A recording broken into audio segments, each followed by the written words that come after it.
बिस्मिल्लाहिर्रहमानिर्रहीम। आज की वीडियो में मानसून के बारे में बात करते हैं। बहुत सी वीडियो आपके प्लांट्स की हिफाजत के लिए मैं बनाती रही हूँ। मानसून के दौरान और मानसून से पहले क्या करना बहुत ज़रूरी था और अब मानसून के बाद। सबसे पहले मानसून के बाद जो सबसे बड़ा मसला आता है वो ये आता है कि बेतहाशा अनवांटेड जड़ी बूटियाँ हमारे प्लांट्स में निकल जाती हैं। इनके बहुत से फ़ायदे भी हैं और नुकसान भी। देखिए ये जैसे प्लांटर है, ये फुल था, इनमें ज़्यादातर जो है मेरे गार्डन में बंगाल डे फ्लावर है और हर एक जगह के हिसाब से मुख्तलिफ़ किस्म की जड़ी बूटियाँ लगती हैं और कहीं पोर्चुला का बहुत ज़्यादा मिकदार में। ये इन्वायरमेंट पर डिपेंड करता है। और दूसरी कि आपके गार्डन में किस किस्म के, जैसे अगर किसी के गार्डन में मदर ऑफ़ थाउजेंड लगा हुआ है तो बहुत ज़्यादा इर्द गिर्द के प्लांट्स मदर ऑफ़ थाउजेंड की प्रोपिगेशन को बहुत ज़्यादा बढ़ा लेंगे। तो हमें तमाम के तमाम जो जड़ी बूटियाँ हैं जो अनवांटेड हैं वो तमाम की तमाम निकालनी पड़ेंगी। और साथ साथ प्लांट की केयर के दौरान हम इनमें से कटिंग्स भी जो है थोड़ी बहुत निकाल लेंगे, क्योंकि बहुत ज़्यादा ऐसा होता है कि गर्मी की वजह से और कुछ मानसून गुजरने के साथ साथ मानसून के दौरान, बहुत ज़्यादा गर्मी के दौरान और मानसून के दौरान बहुत से प्लांट्स हमारे ख़राब हो जाते हैं।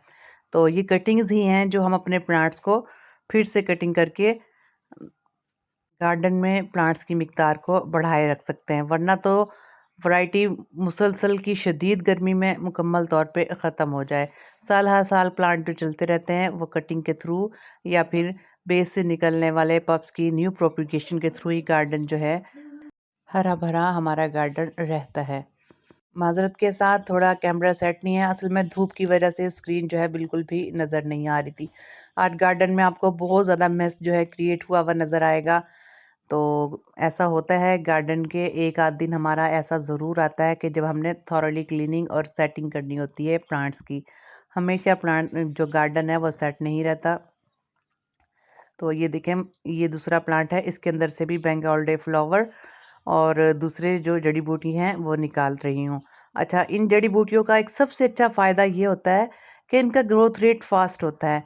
ग्रोथ रेट फ़ास्ट होने की वजह से इनमें एक टेंडेंसी होती है जो कि बेहतरीन फर्टिलाइज़ करती है हमारे प्लांट्स को।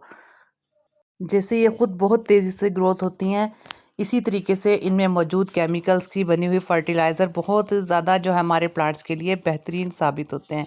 मुख्तलिफ़ तरीके हैं इनके फर्टिलाइज़ बनाने का, लीव कंपोस्ट बनाने का या लिक्विड फर्टिलाइज़ बनाने का भी अक्सर हम वीडियोज़ में देखते रहते हैं।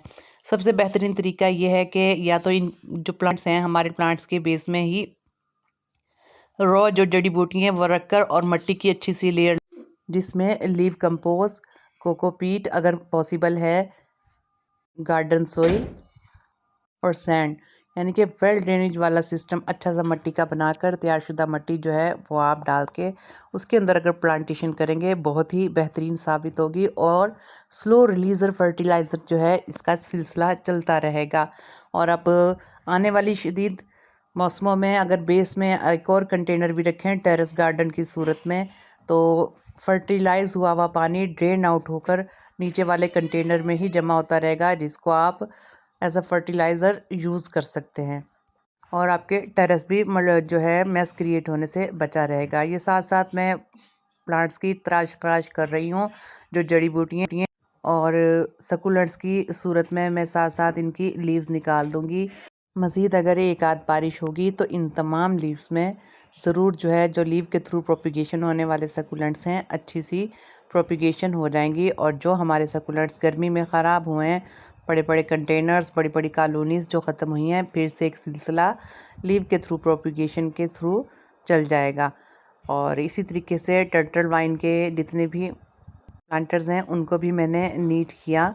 और इसके अलावा वेंडिंग जो जितने वांटेड जितनी भी जड़ी बूटियाँ थीं और जो बिल्कुल इरेगुलर शेप्स पे जा रही थीं, उन सबको ही मैंने अच्छे तरीके से सेट किया और कुछ को मैंने मुकम्मल तौर पर निकालने के बाद रीपॉट की तरह मिट्टी को जो चेंज किया और फिर से उनकी प्रोपिगेशन वेंटिंग जो की लगा दी, ताकि अच्छा सा सिलसिला इनका चल पड़े और एक रेगुलर शेप रहे और तमाम जड़ी बूटियाँ जो हैं मुकम्मल तौर पर निकल जाएँ।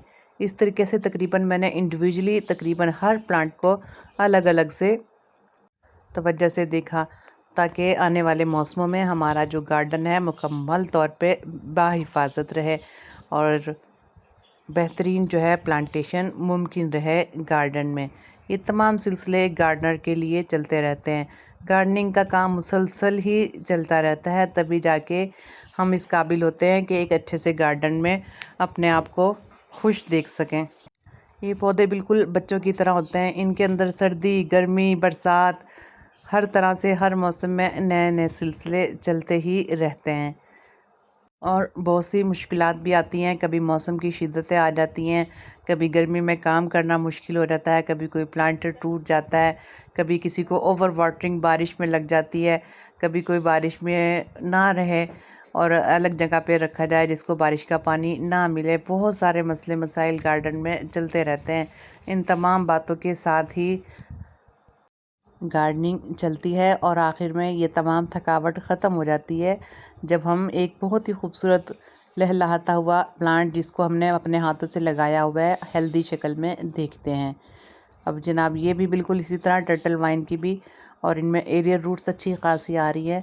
ज़्यादातर मैंने टर्टल वाइन वेंड्रिंग जो है ज़्यादातर निकाल कर उनको रीपॉट किया है और इसी तरीके से चंद एक सकुलेंट्स भी जो मुकम्मल तौर पे ख़त्म हो गए थे, लेकिन अगर उनकी लीव गिरी है तो वो इसी तरीके से हमें मिलेंगे प्लांटर्स में।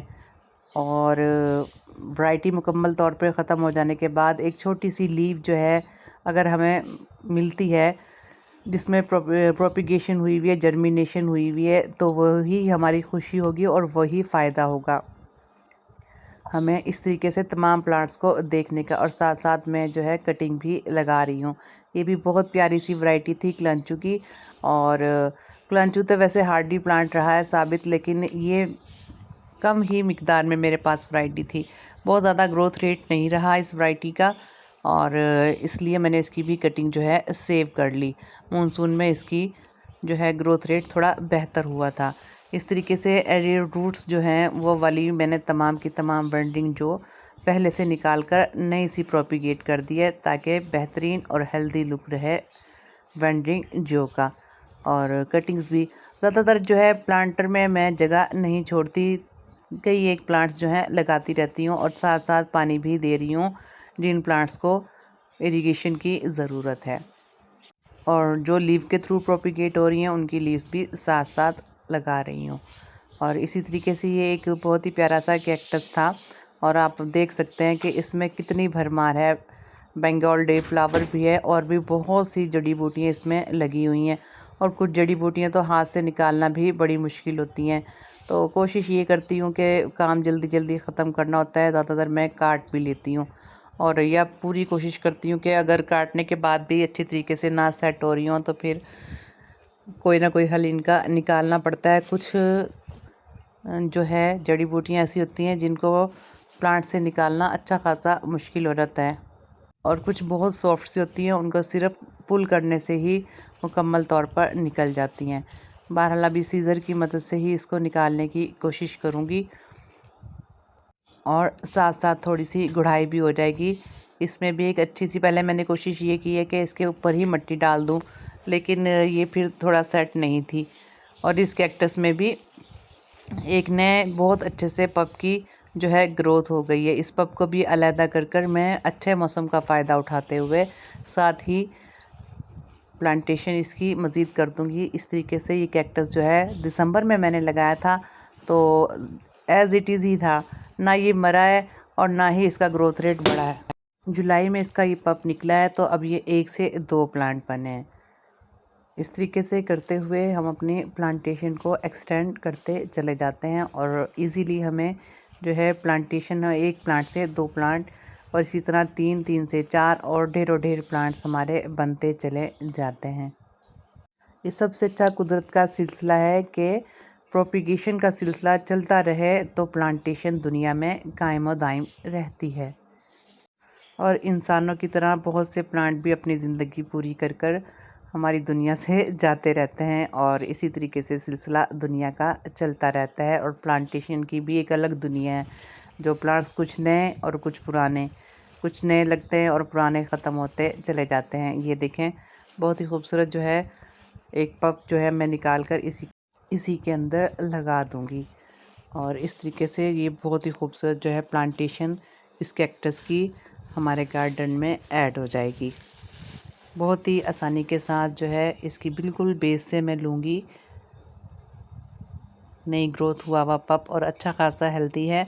बड़ी उम्मीद है कि बहुत अच्छे मौसम है इसके लिए। मज़ीद इसको पानी मैं नहीं दूँगी क्योंकि अभी इसका वूंड भी जो है ड्राई नहीं है, तो फ़ौरन लगाने के बाद पानी इसको नहीं दूँगी। और मिट्टी भी थोड़ी नम है, इसको कम से कम भी 3 से 4 दिन तक मैं पानी बिल्कुल भी नहीं दूँगी और बस ऐसे ही इसको छोड़ दूँगी और ये सिलसिला चलता रहेगा।